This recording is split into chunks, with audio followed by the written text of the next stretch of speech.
I am your host, Lia Dunlap, and you are listening to the Oracle on Purpose podcast, where we help intentional leaders clarify their purpose and next steps to create a work and life of significance. I'm your host, Lia Dunlap. Today, I am honored to bring a consummate gentleman who will gladly give you the seat from under him, a sound business strategist and a champion of employee satisfaction. My guest today is Ken Bator.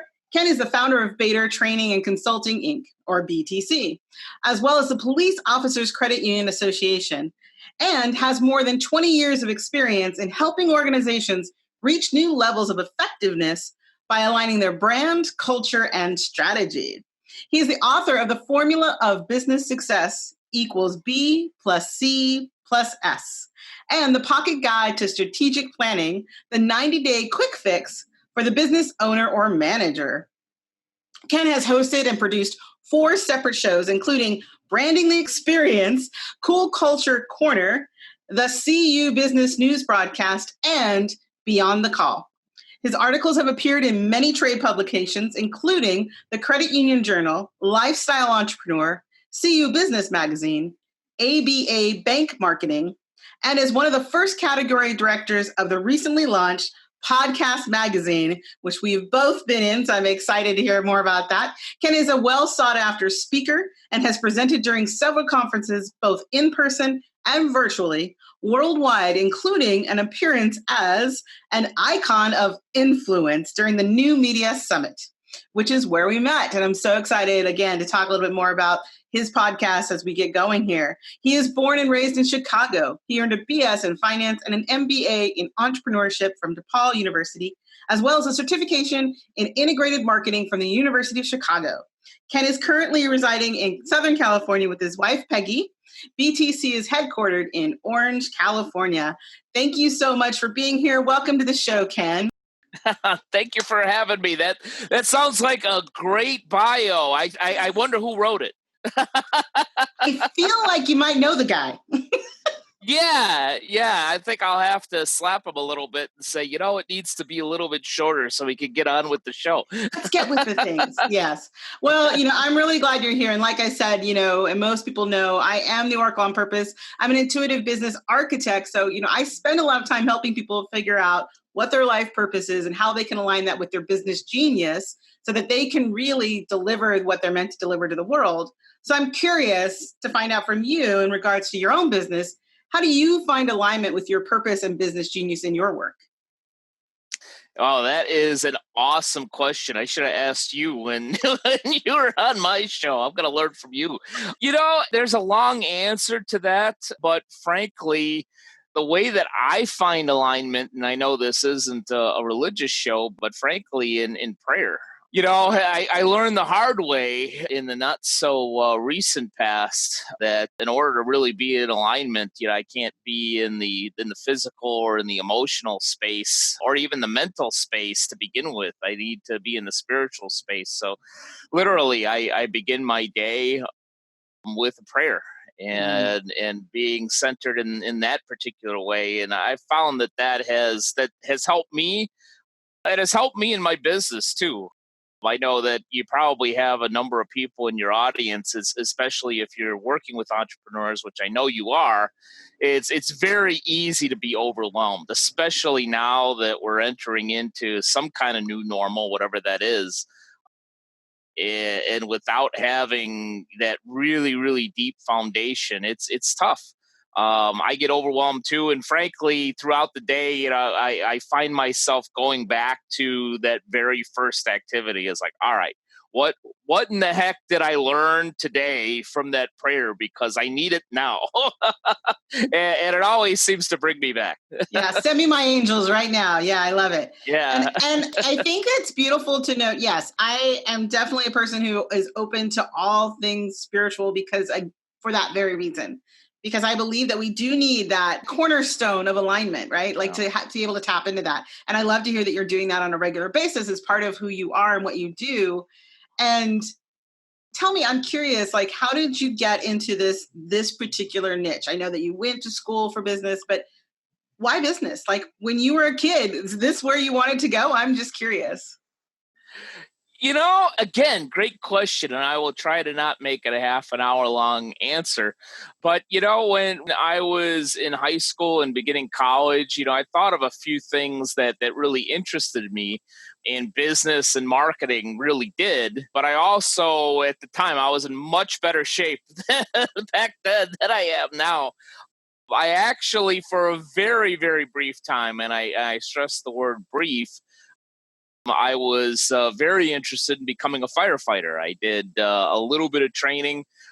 Ironically, I actually passed every one of the physical tests. Again, I was in much better shape back then. Even overcame that whole I'm afraid of heights thing in climbing a large ladder, which wasn't even against a wall. It was straight up into the sky. Thank you very much. But I did that.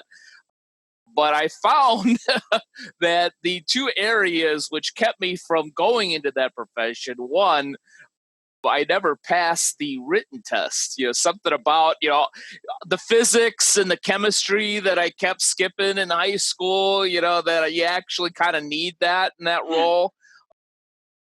Coupled with, the real kicker, which pushed me over the fence into business and eventually entrepreneurship, is I never really passed the interview. I was told very bluntly in multiple conversations to become a firefighter that, what, if the fire chief tells you to jump, the only question that you need to ask is how high.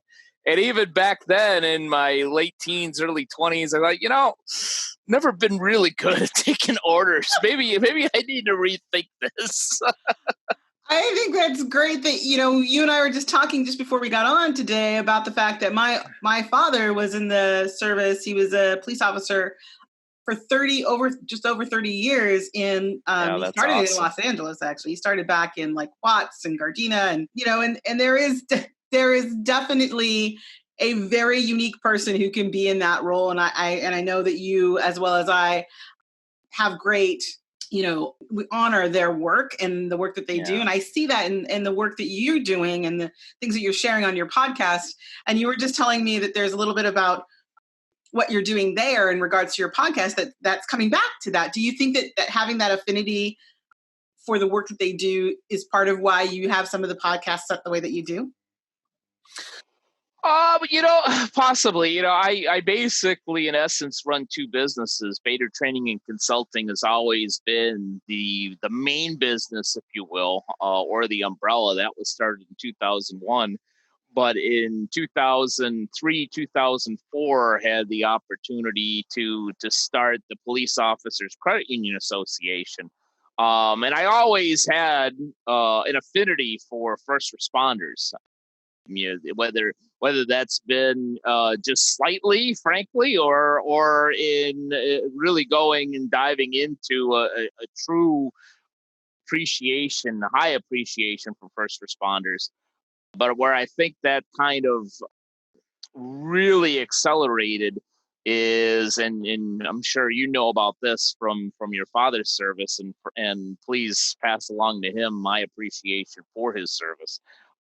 But, over the last 5 to 10 years, we've had some real negative sentiment at times towards law enforcement. And I definitely went the other way with a podcast I did, Beyond the Call, which was specifically for law enforcement families. And so to that end, to answer your question, sure, it does steer a little bit what I do for the POCUA and the podcast I did there. Thinking of a new podcast, as we talked about, in that particular arena. As far as my work with entrepreneurs and service-based businesses, I would say that what motivates me there is the mentoring and giving something back, and obviously in order to build my business and build my credibility.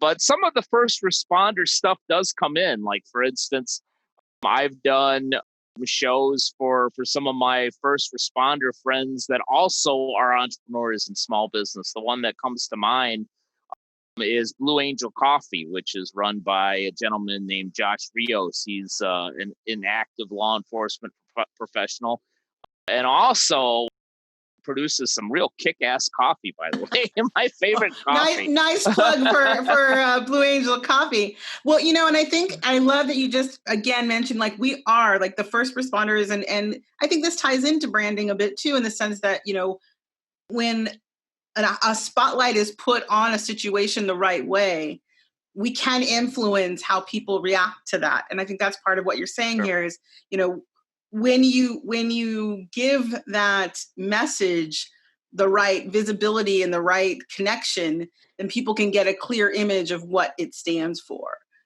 So do you feel like that's part of what your B plus C plus S is all about? Is it about the idea of like really having clear brand and culture? I would leave that in there. That's our blooper. Everybody's got to watch until whatever minute that was. So yeah, people got to have fun with these things too. That's true.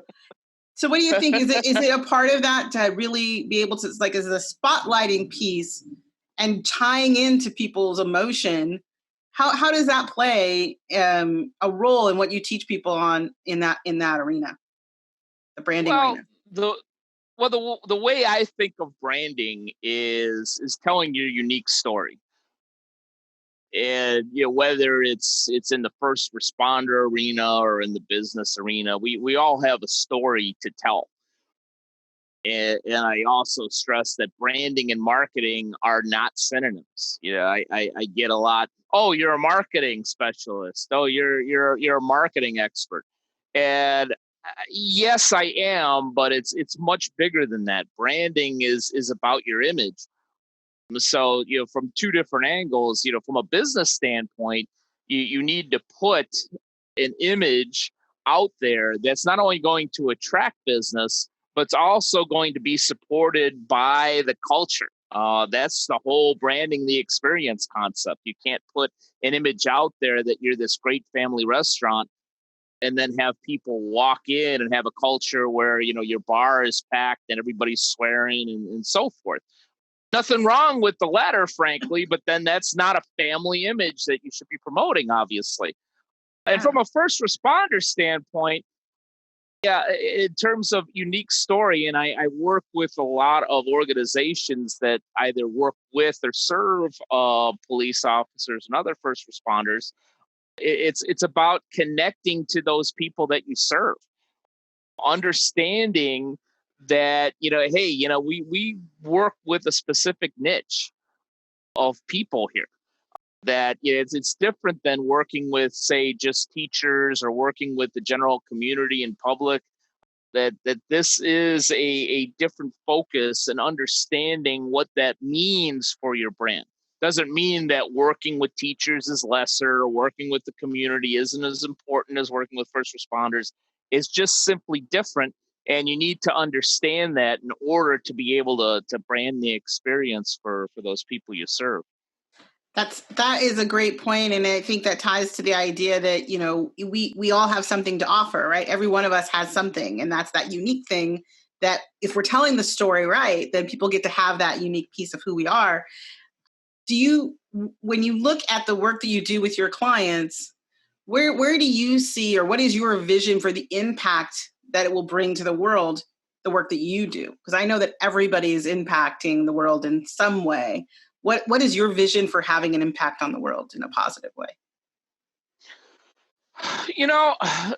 My impact, I would like to say that it is, and I'd like it to be when, I wind up being 6 feet under and somebody wants to write something on a headstone somewhere, is that I helped a number of businesses be better than they were before they knew me. And I think that's not necessarily just the bottom line. Like our friend Steve Olsher says at New Media Summit where we met, it's great to be a light to the world, but keep the freaking lights on. So, net income is certainly important, no margin, no mission, all that stuff. But in being a better business, in terms of making a difference to the people that they serve. Whether it's a restaurant and providing a special experience on a Mother's Day, at Christmas, for a specific anniversary or birthday, whether it's a financial institution that, just didn't foreclose on somebody, that actually saw a difference and got somebody out of a hole and made them into a profitable customer the right way. Those are the things that I want to be remembered for, that we created together a lot better businesses that in turn were better for the people they serve. I love that. I think that, just in knowing you for the short time that we've known each other and getting the chance to speak with you more at New Media Summit, I sense that you have this big jovial heart, that you really do care, and you're so gregarious in nature. I can see that as you go out and help these people, you're also giving them that hope, right? That they can have successful businesses, that they can show up and do their work, as you said, whether that's the credit union or the restaurant or the service provider, that's aligned. But it's also, again, very importantly, as I always say, to make sure that you're prosperous too. I love that Steve says that. I acknowledge that he's got some great one-liners, and that's definitely one of them, which is, we can't save the world if we're not saving ourselves to be here to do that. So we have to take care of ourselves so we can take care of others and show up and do our work outside of like your actual work that you do every day, which I know you're definitely a hard worker. When you look, because you brought it up, so we're going there. When you look back, like, what is that big vision of your life that you feel like, what's that one thing that if you knew it was then and you were there at the end of this road, that you would want to know, one thing that you actually achieved that gives you the most idea of pride and fulfillment?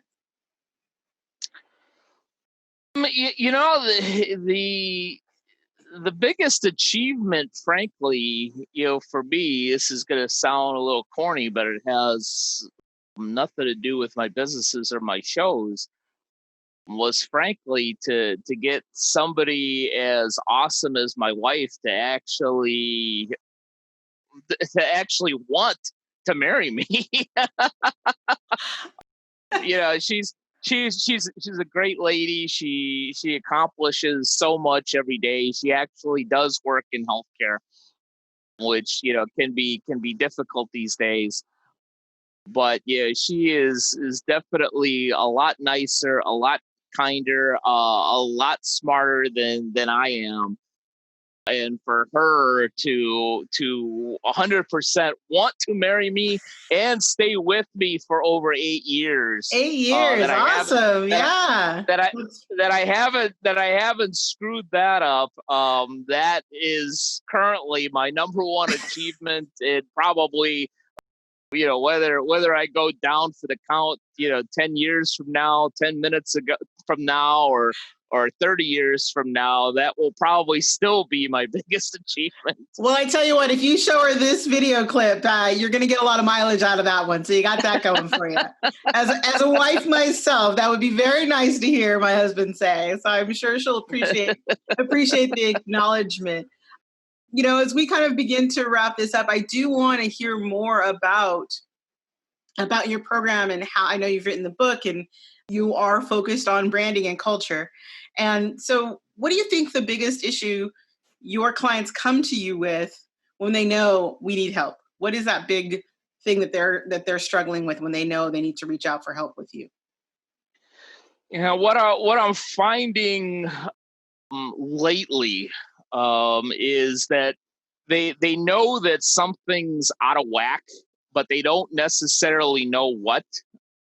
They don't know if it's their brand. They don't know if it's their culture. They don't know if it's their strategy. So they come to me to kind of pinpoint that. It seems like, and that's okay. I get it. This is why I have mentors and consultants for my business, because I'm too close to it. When they tell me, well, this is the problem that you have. So what I find is that my clients, don't necessarily know what's wrong, but they know that there's something that's keeping them from that next level. And that's what we work on. Frankly, before the pandemic started, I'm sure that things will be a little bit different in the coming weeks and months. But what I've found from most, if not all, of my clients is an innate need to go from good to great, where they're doing things, okay, net income's all right, things aren't necessarily going poorly, but they know that it could be really great, and that's what they generally come to me for. I think that's an important distinction, right? Good to great. And I think a lot of people right now, as you mentioned, and kind of this idea of what we're experiencing again, because has been a bit of a spotlight on what's working and what's not working for business. Do you find that there is a big shift in how we're going to show up to do business now? What's your feeling on that in regards to like being really true to your message and your branding and being able to go further in what we do next? Yeah, the big shift is providing an experience in the new normal. And a lot of that new normal has to do with this type of technology. Even for restaurants, they were able to go and be more visible with people. Now, fortunately, in some states, restaurants are opening up a little bit. Where I am here in Long Beach, California, everything seems like it'll just be curbside and takeout for a while. But everything it's important to provide an experience through the technology that's available to you. Fortunately, I'm seeing that, the gyms are closed and trainers, they can't be with their people, but they're utilizing whether it's Zoom or FaceTime or whatever to give the same or similar experience through technology. I see a lot of banks and credit unions that have had to close their lobbies, but they're still offering a really connected experience through video, through audio, through drive-through, through online, and that it's making people feel that even though we can't physically touch, there's still a person behind that technology. And I think that's going to be the real challenge over the next year and a half. I'm already seeing a number of service-based businesses doing it very well. And unfortunately, I'm seeing some that, I talked about it today in a podcast that I recorded for financial institutions. Those banks and credit unions that think that beefing up their online is attaching a PDF of their last annual report to their website. Yeah, they're unfortunately gonna be left behind. It's not too late. It's not too late to brand the experience online and through technology, but now is the time to Yeah, embrace it. it's not too late, but the end is growing nigh, right? It's like we're in that space where you do have to start paying attention to the writing that is on the wall. I love that, and that you do have to acknowledge where we really are. And the good thing is, as you said, and I know we've talked about this, that there is a lot more potential if we look at it as potential and possibility to expand, right, to do business differently. I'm reminded back in the olden days when I was in marketing sales, and we would go to clients who would say, "Oh, I don't need internet. I don't need a website. It's like, I don't need a fax. That's like saying I don't need a telephone. You have to learn as businesses evolve and our economy evolves to evolve with it and look at that. And I'm curious, as you said, like as a business owner, if I'm looking at my own business right now and I'm thinking either as an entrepreneur or a business owner or leader and looking out around at what's happening, how would I know? Like, I know that you've talked about this, what do I need to know that I don't know? How would they find that out? Because I know that you were talking about possibly, sharing a gift with them. And this, I think, is the thing that people are like, well, how do I know if I'm not ready? Yeah. Well, in terms of the gift, Anybody can simply go to my website, which is www.btcinc.net. And there's a cute little button in the upper right-hand corner. I believe it says ebook or free ebook. Simply click on that and give your email address. Yes, you will be on my email list. Yes, you will hear from me. But you also get a free ebook which talks about tips for your brand, tips for your culture, tips for your strategy that apply even in the new normal. And for those that need a little bit more, the service that I'm promoting the most lately, because it can easily be done through Zoom and through email and so forth, is basically a brand audit on steroids. I call it a B+C+S snapshot, where we really take a dive into your brand, we take a dive into your culture, and we take a dive into your strategy. And while there is a report and there is a 2-hour video with me, much like we're doing now, it's not just a, hey, you're doing this wrong, you're doing this right, hey, thanks very much, give me money. We actually go through and I say, here are things that you can implement right now. And even if you don't do anything else with me, here are the things that I suggest that you do. You can go and implement them yourself. And that certainly includes aspects of what we should be doing in the new normal in order to not just survive, but to thrive and take advantage of some opportunities out there. That's fantastic. And at that point, I think the thing that I want to share as we finish up is, for you, what is that one thing, like what is that one thing that we may all be missing? Like, I know there's got to be something that every time you go to some client's thing, you're like, oh, here we go again. What is that one thing? I'm giving you the last word. What is that one thing that you would say, look, you got to X? What is it? Yeah, that X has always been my number one tip. And that is make sure that you have service standards. And if you have them, make sure that you are adhering to them. I think now it's just as important as ever. And service standards, to those folks that may not know exactly what that is, it's basically a directive as to how the experience, how service is going to be here. So, for instance, it may be some things like we'll acknowledge the customer when he walks through the door. We will resolve all problems within 24 hours. One of the best ones I ever saw was we will give both our fellow employees and our customers the benefit of the doubt. I thought that was one of the best ones. But if you have them, make sure you're following them. If you don't have them, especially for some of those folks, gyms, fitness centers, restaurants, now's a great time to get those folks together if you can and say, you know what, when we open this sucker back up, what does the experience need to look like? Because if you could do that with and from, the front lines, from that foundation of the org chart, and not just have it come from the owner, not just have it come from the CEO, that can be really, really powerful. So if you want that number one tip, if you're only going to do one thing, that's the number one thing I've been suggesting for probably the last decade.